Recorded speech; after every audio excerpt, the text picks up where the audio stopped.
gérer mes besoins, ni même les désirs, mes plaisirs immensément. Mon plus grand combat, c'est pas de gérer les petits.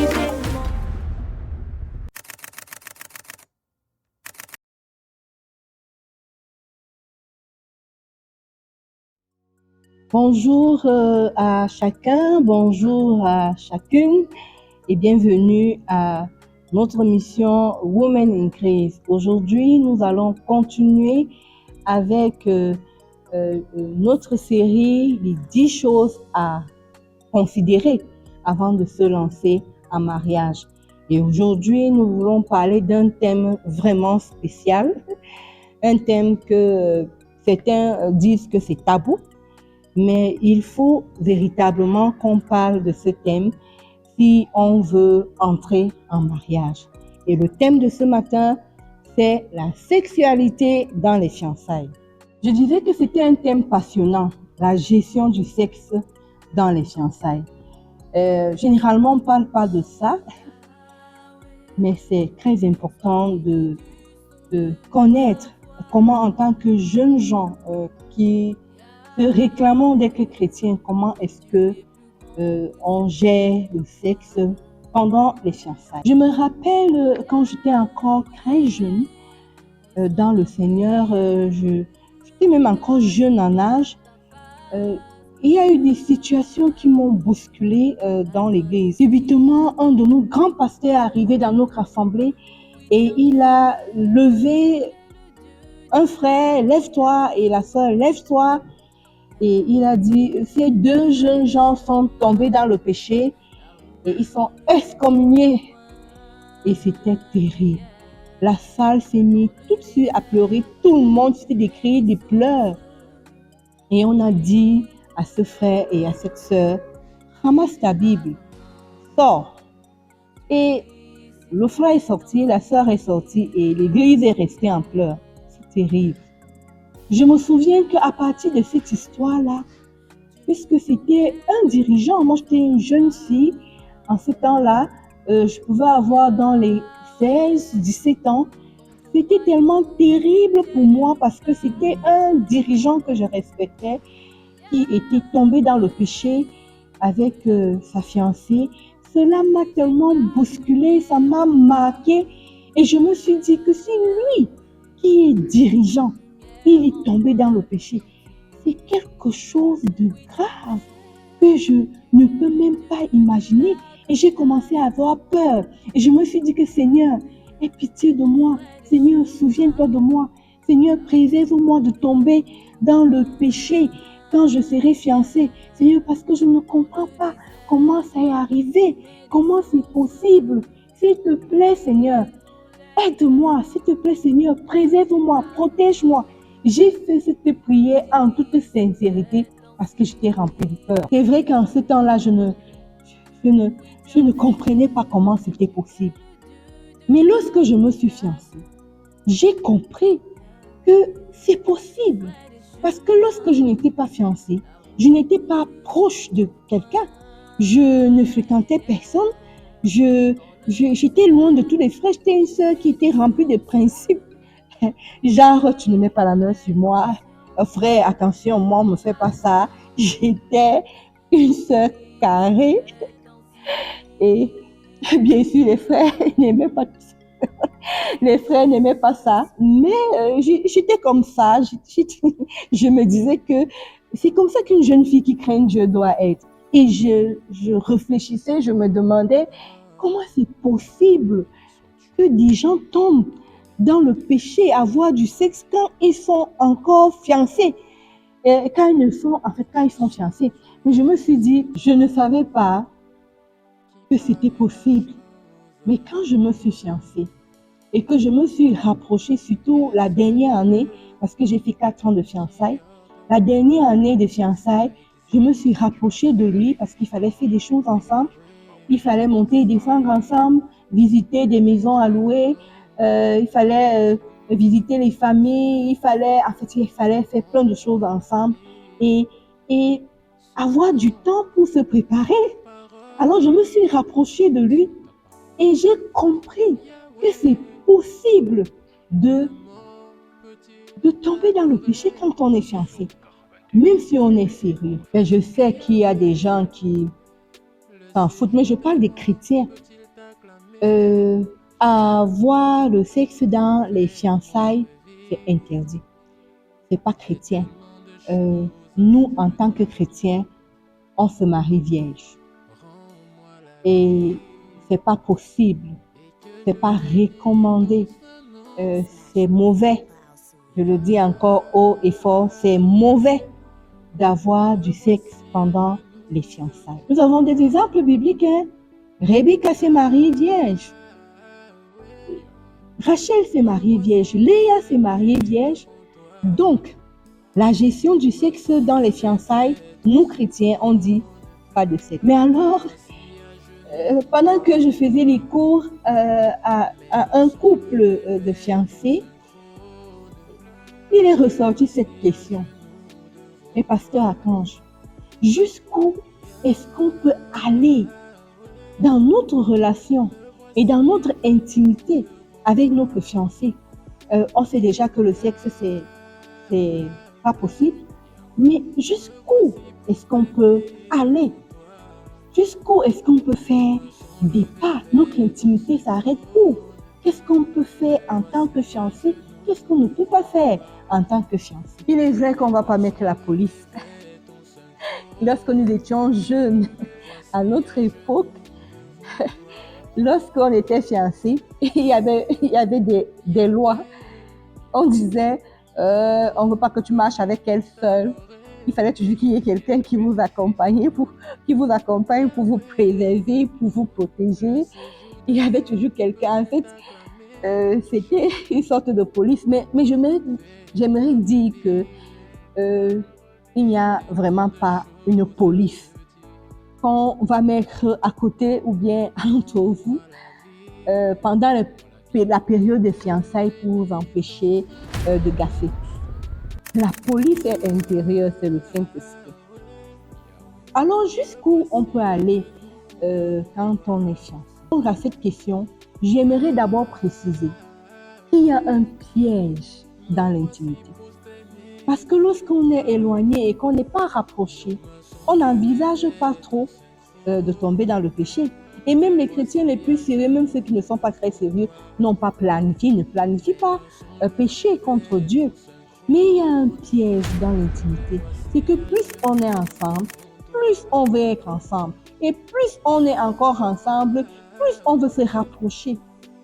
Et il y a un piège dans l'intimité. Et jusqu'où tu peux aller pendant que tu es proche de ton fiancé ou pendant que tu es proche de ta fiancée. Ça, le Saint-Esprit te le dira. Le Saint-Esprit va te dire quand le toucher devient dangereux. Le Saint-Esprit va te signaler quand tu es en train de dépasser une limite. Le Saint-Esprit va te signaler quand ce n'est plus normal, quand ce n'est plus acceptable, quand ça devient dangereux, le rapprochement. Donc, si tu es un enfant de Dieu, tu n'as pas besoin qu'on te mette une série de lois. Regarde à l'intérieur de ton cœur ce que le Saint-Esprit te dit de faire. Et si tu respectes toutes les choses que le Saint-Esprit mettra dans ton cœur, assurément, tu feras de bons fiançailles. Assurément, tu ne tomberas pas dans le péché. Donc, jusqu'où tu peux aller en tant que fiancé, je répondrai, tu peux aller aussi loin que le Saint-Esprit te le permettra. Alors, j'entends quelqu'un me dire comme un jeune homme, il m'a dit, Jésus-Christ est un empêcheur de vivre.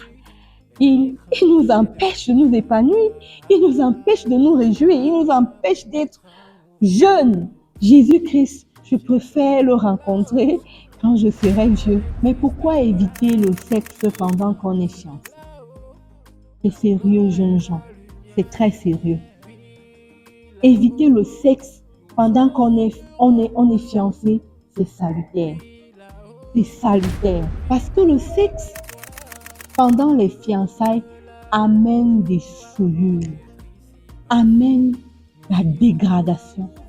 C'est quelque chose de souillé, de sale que tu es en train d'introduire dans la fondation.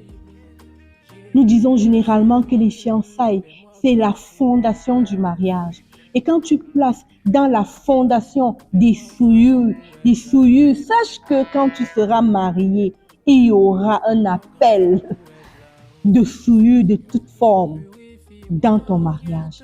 Tu ferais mieux de te préserver de toute forme de souillure, que ce soit avoir le sexe, que ce soit avoir des pensées impudiques, ou que ce soit avoir la masturbation, faire de la masturbation, de la pornographie, toutes ces choses impudiques souillent la fondation.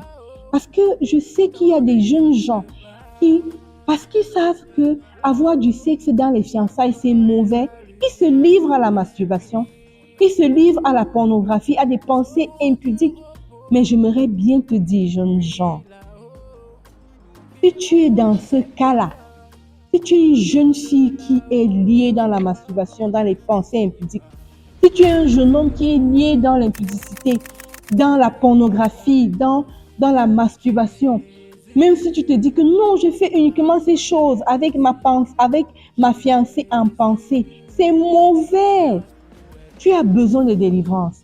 Je te conseille de rencontrer ton pasteur, d'exposer la situation et de recevoir délivrance. Parce que c'est important de faire une fondation exempte de toute forme de souillure. Une autre raison pour laquelle il ne faut pas avoir le sexe pendant les fiançailles. Parce que figure-toi, jeunes gens, les fiançailles, ce n'est pas le mariage. Les fiançailles peuvent se rompre. Et imagine-toi que tu as eu du sexe avec un premier fiancé. Vous ne vous êtes pas entendu à la dernière minute et ça a été rompu. Fiançailles rompues, imagine-toi que tu as 3, 4, 5, 6 fiançailles rompues et 6 personnes t'ont connu. C'est vraiment la souillure. C'est des blessures que tu ne peux pas comprendre encore. Leurs symptômes post-traumatiques que tu vas devoir traiter quand tu seras marié. Je veux te dire, jeune fille, que tu as de la valeur. Que ton corps est le temple du Saint-Esprit. Et parce que le Saint-Esprit est en toi, tu as de la valeur. Tu ne peux pas livrer le corps qui est le temple du Saint-Esprit à n'importe qui, même s'il s'appelle ton fiancé. Tu es précieuse, tu es unique, tu es remplie du Saint-Esprit. Tu dois être mise à part pour le Saint-Esprit et attendre le jour du mariage parce que là, le Saint-Esprit te donne son approbation pour te livrer à ton mari. Les fiançailles ne sont pas la garantie que tu vas te marier. C'est pour cela que tu dois te préserver et ne pas avoir du sexe et attendre l'avoir dans le mariage. Parce que dans le mariage, c'est ton mari. Et la Bible te commande en disant que ton corps ne t'appartient plus, mais c'est son corps à lui. Ton corps ne t'appartient plus, mais c'est son corps à elle.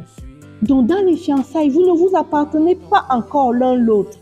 Et il sera malsain pour toi de te livrer à ton fiancé ou à ta fiancée parce que les fiançailles peuvent se rompre. Une autre raison pour laquelle il ne faut pas avoir le sexe pendant les fiançailles, c'est que jeunes gens, il y a une réputation à préserver. Il y a ta propre réputation qu'il faut préserver. Tu peux rencontrer des jeunes gens, même à l'église, qui sont malsains. Imagine-toi que tu as du sexe avec un premier fiancé et qu'il le rapporte à ton nouveau fiancé. Ta réputation. Tu as une réputation à préserver. Tu es une fille, un fils du Dieu vivant. Tu dois te préserver. Tu dois préserver ta réputation. Vous savez, aujourd'hui, dans l'église, il y a des jeunes gens qu'il faut fouetter. Il y a des jeunes gens qu'il faut discipliner. Moi, je ne veux même pas une discipline dernier banc. Allez, pas t'asseoir au dernier banc. Je parle d'une discipline au fouet. Il faut fouetter certains jeunes gens. Et quand ils veulent choisir une épouse, ils fiancent en même temps 4 ou 5 jeunes filles. Ils font croire à une première, non, je vais t'épouser. En même temps, ils font croire à la deuxième, je vais t'épouser. Et ainsi de suite. Et si tu te retrouves parmi ces filles qu'on a fiancées en bloc et que toi, tu te livres au sexe, cette personne n'est même pas suffisamment sérieuse. Donc, il y a une réputation à préserver, ta propre réputation. Et il y a encore une autre réputation qu'il faut préserver, la réputation de l'Église.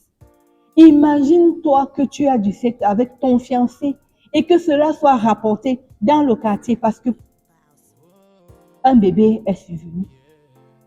Qu'est-ce que tu vas faire du nom du Seigneur? Qu'est-ce que tu vas dire à ton quartier? Qu'est-ce que tu vas dire aux voisins, aux personnes qui considéraient l'Église ou qui te considéraient? Tu as mis à terre le nom du Seigneur Jésus. Il y a une réputation à préserver, ta réputation et la réputation du Seigneur Jésus, la réputation de son corps qui est l'Église.